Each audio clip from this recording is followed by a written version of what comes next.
राधे राधे दोस्तों, कैसे हैं आप सब।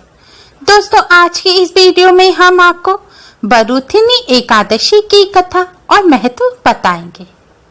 एक बार धर्मराज युधिष्ठिर भगवान श्री कृष्ण से बोले, हे भगवान, वैशाख मास की कृष्ण पक्षी एकादशी का क्या नाम है, उसकी विधि क्या है तथा उसके करने से क्या फल प्राप्त होता है।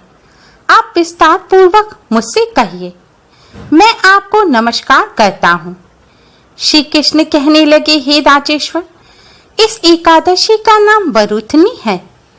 यह सौभाग्य देने वाली तथा सभी पापों को नष्ट करने वाली और अंत में मोक्ष देने वाली है। इस व्रत को करने से दुखियारों को सुख मिलता है तथा राजा के लिए स्वर्ग का मार्ग खुलता है। मनुष्य लोक और परलोक दोनों में सुख पाता है। बरूथनी शब्द संस्कृत भाषा के बरूथिन शब्द से बना है, जिसका अर्थ है प्रतिरक्षक, कवच या रक्षा करने वाला। मान्यता है इस एकादशी का व्रत करने से भगवान विष्णु हर संकट से भक्तों की रक्षा करते हैं। इस व्रत को यदि कोई अभागन स्त्री करे तो उसको सौभाग्य मिलता है।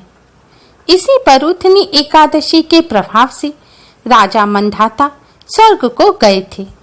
बरूथनी एकादशी का फल 10,000 वर्ष तक तप करने के बराबर होता है। कुरुक्षेत्र में सूर्य ग्रहण के समय 1 मन स्वर्ण दान करने से जो फल प्राप्त होता है, वही फल बरूथनी एकादशी का व्रत करने से मिलता है। बरूथनी एकादशी के व्रत को करने से मनुष्य इस लोक में सुख भोग कर परलोक में स्वर्ग को प्राप्त करता है। शास्त्रों में कहा गया है कि हाथी का दान घोड़े के दान से श्रेष्ठ है। हाथी के दान से भूमि दान, भूमि के दान से तिलों का दान, तिलों के दान से स्वर्ण का दान तथा स्वर्ण के दान से अन्न का दान श्रेष्ठ है। अन्न दान के बराबर कोई दान नहीं है। अन्न दान से देवता, पितर और मनुष्य तीनों तृप्त हो जाते हैं। शास्त्रों में इसको कन्या दान के बराबर माना गया है। बरूथनी एकादशी के व्रत से अन्नदान तथा कन्यादान दोनों के बराबर फल प्राप्त होता है। जो मनुष्य लोभ के वश होकर कन्या का धन लेते हैं, वे प्रलय काल तक नरक में वास करते हैं या उनको अगले जन्म में बिलाप का जन्म लेना पड़ता है। जो मनुष्य प्रेम एवं धन सहित कन्या का दान करते हैं, उनके पुण्य को चित्रगुप्त भी लिखने में असमर्थ हैं। उनको कन्यादान का फल प्राप्त होता है। हे राजन, जो बरूथनी एकादशी व्रत की कथा को पढ़ते या सुनते हैं, उन्हें 1000 गौदान का पुण्य फल प्राप्त होता है। इसका फल गंगा स्नान के फल से भी अधिक होता है।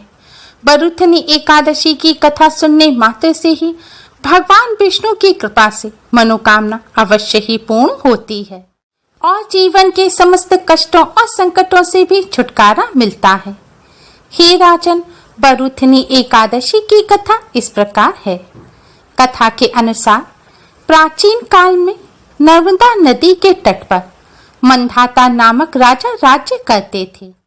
वह अत्यंत दानशील तथा तपस्वी थे।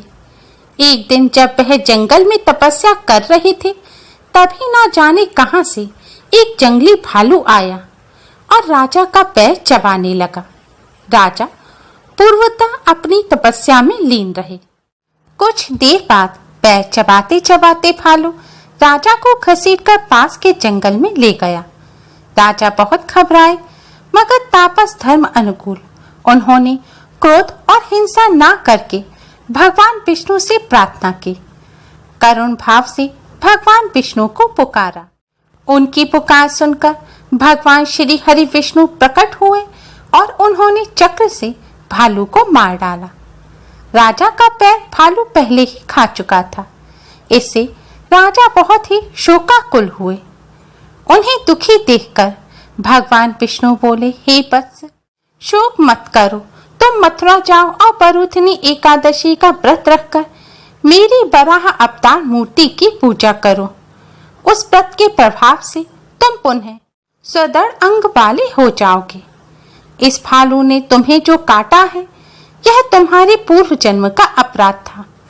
भगवान की आज्ञा मानकर राजा मंधाता ने मथुरा जाकर श्रद्धा पूर्वक बरूथिनी एकादशी का व्रत किया। इसके प्रभाव से राजा शीघ्र ही पुनः सुंदर और संपूर्ण अंगों वाले हो गए। इसी एकादशी के व्रत के प्रभाव से राजा मंधाता स्वर्ग को गए। जो भी व्यक्ति भय से पीड़ित है उसे बरूथिनी एकादशी का व्रत रखकर भगवान विष्णु का स्मरण करना चाहिए।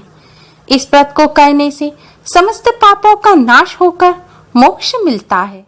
बरूथिनी एकादशी का व्रत रखने वालों को दसवीं के दिन से ही कांसे के बर्तन में भोजन करना, मांस, मसूर की दाल, चने का साग, कोदों का साग, शहद, दूसरे का अन्न और दूसरी बार भोजन नहीं करना चाहिए। स्त्री प्रसंग नहीं करना चाहिए।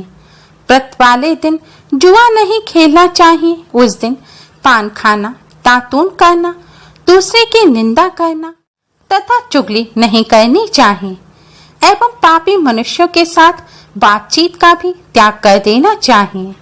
उस दिन क्रोध, मिथ्या भाषण का त्याग करना चाहिए। इस व्रत में नमक, तेल, अन्न और तामसिक भोजन वर्जित माने गए हैं।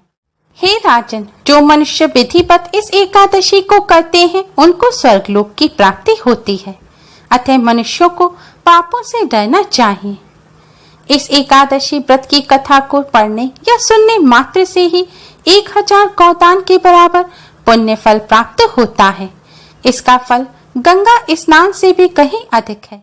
इस एकादशी की कथा सुनने मात्र से ही जीवन के समस्त कष्टों और संकटों से छुटकारा मिल जाता है और भगवान विष्णु जी की कृपा से मनोकामना जल्द ही पूर्ण हो जाती है।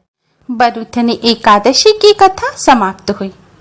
उम्मीद है आपको हमारी ये वीडियो पसंद आई होगी। प्लीज लाइक करें। हमारे इस वीडियो को अपने फ्रेंड्स और रिश्तेदारों में ज्यादा से ज्यादा शेयर करें जिससे वह भी इसका लाभ उठा सकें। हमारी और भी वीडियोस के लिए हमारे चैनल को सब्सक्राइब करना ना भूलें। Thanks for watching. Radhe Radhe.